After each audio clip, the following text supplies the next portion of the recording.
Flight attendant Bethy placed the tray in front of Maxine Waters with a false sweetness in her tone, the tray hitting the table louder than necessary. The smell arrived first, sharp, sour, unmistakably rotten. Then the sight. A chicken breast sprinkled with fuzzy green mold and a sauce that had separated into thick yellow lumps. Maxine stared at the spoiled food. Passengers nearby leaned over to see. Some covered their noses. Bethy's voice carried through several rows. People like you should be thankful you're being served anything. The cabin went quiet except for the hum of the engines. At 37,000 feet above Kansas, with dozens of witnesses, Maxine reached for her phone, her fingers brushing the edge of a platinum card in her pocket. She started recording. Has anyone ever served you something so disrespectful it made you question your dignity? She said steadily. Ma'am, this food is clearly spoiled. Bethany folded her arms. That's the last meal in economy. Eat it or don't. The mold was obvious, scattered across the chicken like toxic dust. The vegetables had turned brown and mushy. Even the dinner roll felt soft and wet inside the wrapper. I can smell it from here, whispered the woman in 14B. Bethy's face tightened. She left the galley and returned with a second tray. Maybe this one is more acceptable. It was identical, same moldy chicken, same curdled sauce.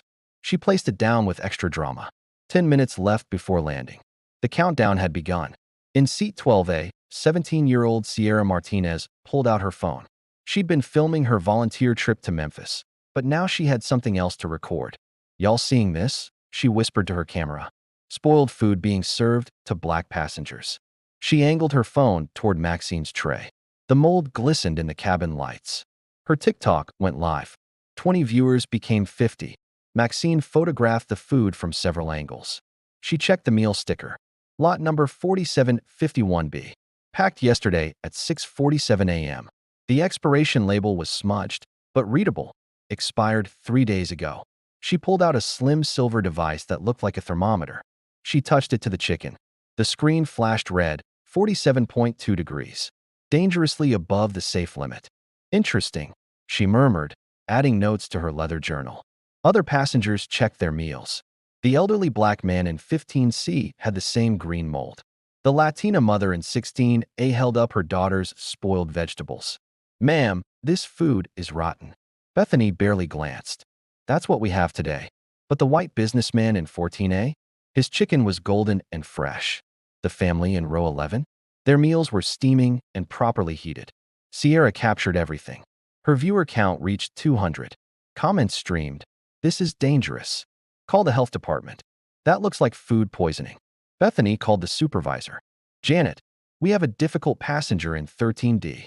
Supervisor Janet Mills arrived quickly. Mid-40s, gray hair in a tight bun, uniform crisp. She looked over the scene. Spoiled food, passengers recording, growing tension. Ma'am, our catering follows federal standards, she said loudly. The lie hung in the air like the smell of the food. Janet tried hiding the mold with napkins, but the green fuzz showed through. This is all we have in your ticket class, she insisted, bringing a third tray. Still spoiled. Maxine wrote more notes. Temperature readings. Lot numbers. Distribution patterns. All precise and organized. If you're that picky, you should pack your own lunch next time, Janet said, her tone filled with condescension. Sierra's live stream hit 500 viewers. The hashtag spoiled food racism appeared. 9 minutes to landing. Maxine made 3 phone calls. 2 went to voicemail. The third connected to the health department emergency line. This is a report of contaminated food on American Airlines Flight 2847, Maxine said. Multiple passengers served meals with visible mold. Bethany lunged for the phone. You can't make calls during landing prep. The call is documented, Maxine answered calmly. This requires immediate reporting. For the first time, Janet looked uncertain. Ma'am, serving spoiled food violates health codes, Maxine said. I need to document this. Passengers whispered. People compared meals. The pattern was clear. Fresh food for white passengers. Spoiled food for everyone else. Sierra's stream hit 800 viewers. Comments exploded. That's discrimination. Lawsuit incoming. They're done. 8 minutes to landing. Maxine opened her journal to a laminated card. Sierra's camera caught a glimpse. Official, government issued. Before anyone could read it, the plane shook with turbulence. Janet tried to grab the trays. I'll throw these out. No, Maxine said calmly. These must be preserved for inspection. Her voice held authority, real authority. Janet froze. 7 minutes to descend. Bethany whispered to another attendant. He's turning this into a federal case over chicken. She had no idea how accurate that was. Sierra kept filming, battery at 23%. Her audience grew to 1,200. The spoiled food sat between them like evidence, because it was. Safe, properly heated meals went to white passengers, while contaminated, improperly stored food was given to everyone else. Air Marshal Torres observed Maxine Waters closely. "Ma'am, you seem very familiar with food safety procedures," he said. "Officer," Maxine replied. "Any responsible passenger should know basic food safety." But there was precision in her tone that indicated more than casual knowledge. Torres noticed her digital thermometer, professional grade, not something a typical traveler carried.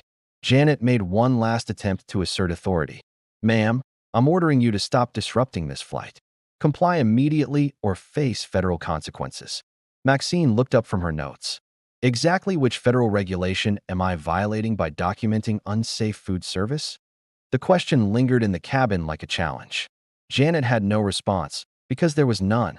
1 minute to final approach. Sierra's battery dropped to 8%, but she kept streaming. 7,200 viewers were now watching live. The story had been shared over 15,000 times across social media. Local news stations picked up the hashtags. Congressional staffers took notes. The NAACP prepared official statements. All from one tray of spoiled food and a woman refusing to accept institutional mistreatment. On the ground, crews prepared for what they assumed would be a routine, unruly passenger situation. They had no idea they were about to witness the intersection of food safety law, civil rights enforcement, and social media accountability. Maxine closed her leather journal carefully and placed it in her carry-on. Next to it, Sierra's camera briefly captured a laminated identification card with an official government seal. The letters FAA were partially visible before the bag zipped shut. Amid the landing preparations, only Sierra's 8,900 live viewers noticed the critical detail. The plane touched down smoothly. Engines reversed. Passengers braced to step into what they assumed would be a normal Tuesday afternoon. Instead, they were about to witness how Maxine Waters' calm authority would expose a system of discrimination. The spoiled food remained on Maxine's tray like evidence, exactly what federal investigators would later confirm. The plane rolled to Gate B-17. Airport police vehicles flanked the jet bridge, red and blue lights flashing against the terminal's fluorescent glow. Ground Supervisor Marcus Thompson waited with 2 officers, clipboard in hand, ready for what they expected to be a routine, unruly passenger report. Passengers stayed seated while the crew prepared for a standard intervention. "Ladies and gentlemen, please remain seated while we address a passenger situation," Captain Rodriguez announced. Maxine Waters sat quietly in 13D, hands folded, the contaminated meal still on her tray. Her calm was unsettling. Most passengers in similar situations showed tension. She appeared composed, like she was attending an appointment. Air Marshal Torres approached. "Ma'am, I need you to come with us voluntarily." "Of course, officer," Maxine replied.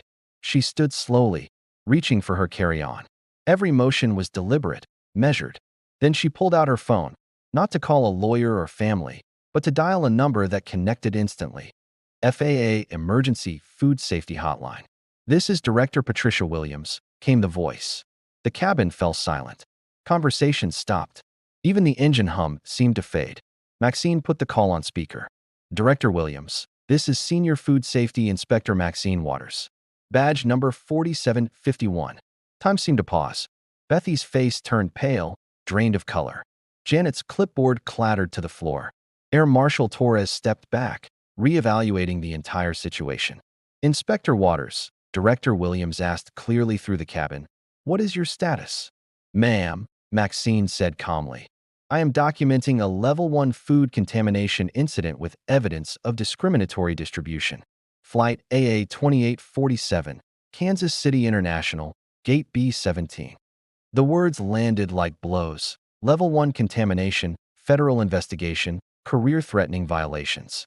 Sierra's live stream exploded. 12,000 viewers jumped to 15,000 in seconds. Comments poured in faster than anyone could read. He's a federal inspector. Plot twist of the century. Those flight attendants are finished. Maxine opened her leather journal. What passengers had assumed were personal notes were revealed as official federal documentation. Temperature readings, violation codes, and chain of custody protocols were meticulously recorded.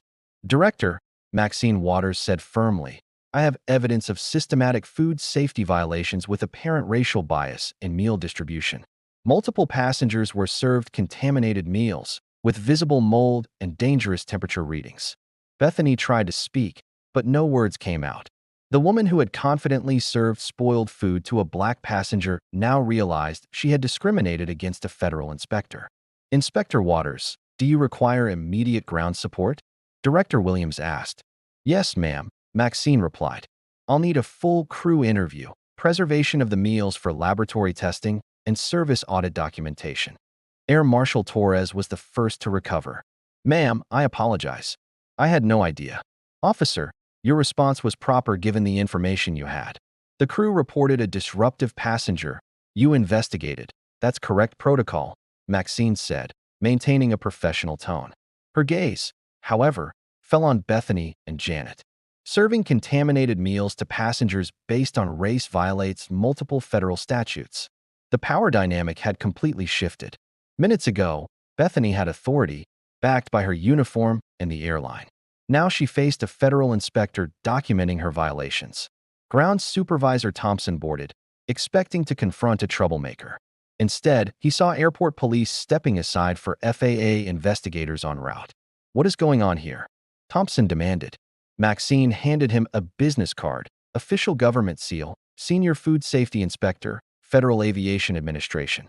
Thompson's clipboard dropped to the floor. Sir, you received reports of an unruly passenger. Mr. Thompson, Maxine corrected calmly. You received reports of a passenger documenting federal safety violations. That's a significant difference. Sierra's battery hit 3%, but she kept streaming. This was history unfolding. 18,000 people watched federal justice in real time. Maxine continued her call with Director Williams. Ma'am, this appears to be systematic. I've been monitoring this route for 6 months. Today's incident is part of a pattern of discriminatory service IVE documented across multiple flights. The realization hit like a second wave. This was no random occurrence. It was the culmination of months of federal investigation. Inspector Waters, preserve all evidence. A full investigation team is en route. Already secured, ma'am, Maxine confirmed. Meals preserved, chain of custody documented, multiple witness recordings, and temperature data logged with timestamps. Bethany's voice trembled. I didn't know, we didn't realize. Maxine looked directly at her. Ma'am, my identification is irrelevant. You served spoiled food to passengers based on their skin color. Whether I was an inspector, a teacher, or unemployed, that action violated federal law and basic human decency. The truth silenced Bethany. She hadn't just discriminated against a federal inspector. She had discriminated against a black passenger. Janet attempted damage control. Inspector Waters, can't we resolve this internally? No, ma'am. Federal food safety violations require mandatory reporting. There is no discretion. Maxine's tone was firm, yet measured. Serving contaminated food is a federal crime. Doing so with racial bias is a civil rights violation. The legal weight was overwhelming. Federal fines could reach $500,000 per incident. Civil rights violations added criminal liability, and career-ending consequences were certain. Air Marshal Torres stepped forward. Inspector, what do you need from me? Ensure no one disturbs the contaminated meals. They are now federal evidence, Maxine instructed, gesturing to the food still on passengers' tray tables. I also need statements from witnesses who observed discriminatory meal distribution. Sierra's phone finally died, but she had captured Maxine opening her carry-on. Inside, professional-grade temperature scanners, food safety kits, federal inspection badges, chain of custody forms, legal references. This wasn't casual. It was Maxine's expertise and federal authority. Passengers began to grasp what they had witnessed, not just discrimination, but discrimination against someone empowered to take action. Inspector, I received spoiled food too. I'd like to make a statement, said Mrs. Carter in row 15. The elderly man next to her nodded. One by one, Passengers came forward to support federal law enforcement. Thompson's radio crackled. Ground control, FAA investigation team arriving at Gate B7. Clear all non-essential personnel. The institutional machinery that had mobilized against one quiet passenger now scrambled to accommodate a federal investigation. Airport police stepped aside. Airline supervisors yielded authority. Maxine remained seated, documenting everything. Her hand never wavered. "How long have you been working on this case?" Torres asked quietly. "I inspect this route monthly as part of routine oversight," Maxine replied. "Today wasn't planned. It was simply the most blatant violation I've documented. 6 months of data, multiple flights, pattern analysis, all disguised as routine travel." Captain Rodriguez's voice came over the intercom. "Ladies and gentlemen, remain seated while federal investigators board the aircraft." Federal investigators, not airport security, not airline management, the United States federal government. Bethany sat in the galley, head in hands, career in ruins. Janet stared at the contaminated meals, now federal evidence in a civil rights investigation. Outside, news vans arrived. Social media had worked its magic. Hashtag spoiled food racism was trending nationally. Congressional offices fielded calls. The NAACP prepared statements. All because one flight attendant had humiliated a black passenger with spoiled food, choosing the wrong passenger. Director Williams' voice continued. "Inspector Waters, preliminary review suggests potential violations across multiple carriers. This may extend beyond American Airlines." What began as one incident of spoiled food was now a federal audit of airline discrimination practices. Maxine ended the call, looking around the cabin. Passengers stared, awed. The quiet inspector had transformed from victim to federal authority. The spoiled food remained on her tray. Proof that institutional discrimination has consequences when challenged by someone with knowledge and authority. FAA investigators boarded within 20 minutes. 3 agents in Navy blazers carried sealed evidence containers and documentation. Gate B7 was a crime scene. Agent Sarah Carter, 20-year veteran of airline safety enforcement, led the team.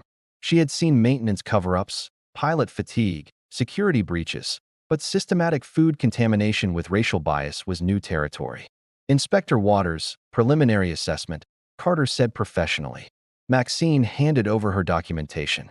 Multiple passengers served contaminated food with visible mold. Internal temperatures 46 to 51 degrees Fahrenheit. Pattern suggests racial bias, Maxine explained. Carter examined the evidence bags. Even through plastic, the odor was overwhelming. "How long has this been happening?" Carter asked. 6 months of documented incidents. "Today was the most blatant," Maxine replied. As agents collected evidence, American Airlines executives scrambled. Regional manager David Morrison was pulled from a board meeting. Legal counsel Patricia Rodriguez sped from downtown. The airline stock had already dropped 2.3% on social media reports. Spoiled food. Racism. Trending in 12 countries. Congressional offices were flooded with calls. Morrison arrived at Gate B17, looking defeated. "Agent Carter, I'm David Morrison, Regional Director. How can we resolve this quickly? This is a federal investigation, not a customer service complaint." "There is no quick resolution," Carter said coldly. Morrison noticed Maxine calmly answering questions from investigators. The passenger wasn't asking for upgrades. He was demanding accountability. Perhaps compensation or upgrades on future flights? Morrison tried. "Sir," Carter said firmly, "Inspector Waters does not need upgrades. He needs answers about why your crew served contaminated meals based on race." Morrison's mind raced. 6 months of investigation. 17 documented incidents. Systematic discrimination. Federal fines, civil rights lawsuits, criminal liability, lost government contracts. American Airlines $2.88 billion in federal contracts, TSA partnerships, military transport, government employee travel, all at risk. Legal counsel Rodriguez arrived, breathless. "What's our exposure?" Morrison asked. "Federal food safety violations carry $500,000 per incident. With 17 cases, that's $8.5 million minimum. Civil rights violations add criminal liability. Government contracts could be terminated immediately," she said, pale. $2.8 billion lost. The financial impact was only the beginning. Rodriguez's phone buzzed constantly. Airline crisis updates. Stock down 4.8% and dropping. Social media mentions up 2,400% in 2 hours. 6 news crews were en route to Kansas City. Congressional staff requested documentation, and the NAACP scheduled a press conference. Morrison watched federal agents systematically document evidence. Each contaminated meal was photographed, tested, and cataloged. Chain of custody forms, witness statements, passenger videos. Federal enforcement was meticulous, thorough, and relentless. Agent Carter approached Morrison. Mr. Morrison, initial findings support Inspector Waters' assessment. We have evidence of systematic food safety violations with discriminatory meal distribution. What constitutes an acceptable resolution from the FAA's perspective? Morrison asked. Carter's expression was firm. There is no negotiation. You meet federal standards, or you face consequences. Surely there's a middle ground. Morrison pressed. Carter's voice rose slightly. Sir, your flight attendant served moldy meals to passengers based on race. Your supervisor defended it. Your ground crew attempted to have the victims arrested. What middle ground exists with criminal behavior? Morrison had no answer. In corporate terms, almost everything is negotiable, not criminal discrimination. Inside the aircraft, Maxine continued her documentation. Each witness statement strengthened the case. Mrs. Carter described spoiled vegetables. The elderly man from row 15 provided timestamps from his photos. The college student in 16C had live-streamed the event. His footage showed Bethany deliberately serving the worst meals to passengers of color while white passengers received fresh food. Evidence mounted hourly. Morrison's phone rang. CEO William Harris, calling from Atlanta. David, what's happening in Kansas City? Bill, there's a federal civil rights investigation. Food safety violations. Discrimination against a federal inspector. Morrison replied. How much? Harris asked. Minimum $8.5 million in federal fines. Potential loss of $2.8 billion in government contracts. Stock falling. Congressional scrutiny. Silence. Fix this, Harris said. Bill, we can't fix federal violations. We can only comply and implement corrective measures. Morrison ended the call and asked Carter what the FAA required for good faith compliance. Carter consulted her preliminary report. Immediate suspension of all involved personnel pending investigation. Full audit of food safety protocols. Anti-discrimination training. Independent oversight of meal service. Suspension now. Audit and training within 30 days. Oversight ongoing until compliance is verified. Morrison called out over the terminal comms. Bethany Williams and Janet Mills, you are suspended without pay pending a federal investigation. Security will escort you from airline property. Bethany, still in shock in the galley, faced the reality of federal prosecution, career termination, and financial consequences. Mr. Morrison, she said, I didn't know he was an inspector. Ms. Williams, Maxine corrected firmly, you served spoiled food to passengers because they were black. His profession is irrelevant. Carter added, tampering with a federal inspector adds additional charges. She interfered with federal oversight, which carries separate penalties. The legal implications deepened. Congressional hearings were requested. The Transportation Committee demanded documentation, testimony, and national media coverage. Inside the aircraft, Maxine finished interviewing witnesses. 17 passengers had statements. 5 had video evidence. 3 had personal temperature logs. The case was airtight. Agent Carter approached. Inspector Waters, preliminary findings support federal prosecution. Are you prepared to testify? I will provide any testimony required under federal law, Maxine confirmed. Morrison overheard the conversation. Criminal charges, federal prosecution, congressional testimony. The weight was overwhelming. Inspector, on behalf of American Airlines, I apologize for the treatment you received, Morrison said. Maxine looked at him directly. The issue isn't how I was treated. The issue is how your airline treats all passengers. This is systematic discrimination, not just one inspector's experience. Inspector, what would you recommend to prevent future incidents? Morrison asked. Maxine considered carefully. Federal regulations already exist. Food safety standards and civil rights protections are clear. The challenge is enforcement. Independent oversight, regular federal inspections, meaningful consequences for violations, and training focused on legal compliance, not just customer service. Morrison took frantic notes. These were requirements, not suggestions. Carter's radio crackled. Agent Carter, media requesting a statement. Standard protocol, she replied. No public comments until investigation is complete. Social media was already amplifying the story. Hashtag justice at 30 feet trended globally. Passenger videos were shared millions of times. Congressional representatives called for hearings. The story extended beyond American Airlines. It was about accountability, dignity, and institutional discrimination confronted by someone empowered to act. Federal agents sealed evidence bags of spoiled meals, items that would likely end careers, cost millions, and reform industry practices. All because a crew had attempted to humiliate a black passenger. They picked the wrong passenger on the wrong day. Federal enforcement was precise and unstoppable. 3 weeks later, the transformation was complete. Bethany Williams faced unemployment, pending federal criminal charges and permanent employment restrictions. Food tampering with discriminatory intent carried up to 3 years in federal prison. Her airline career was over. Janet Mills faced similar consequences. Supervisory personnel enabling discrimination faced enhanced penalties. Both women were banned from food service work. At American Airlines headquarters, CEO William Harris addressed a packed press conference. A banner behind him read, "Dignity first, new standards for all passengers." The reforms were mandatory. Independent food safety monitors on flights over 2 hours, real-time temperature tracking, a passenger complaint app, monthly federal inspections of catering, and zero tolerance for discrimination.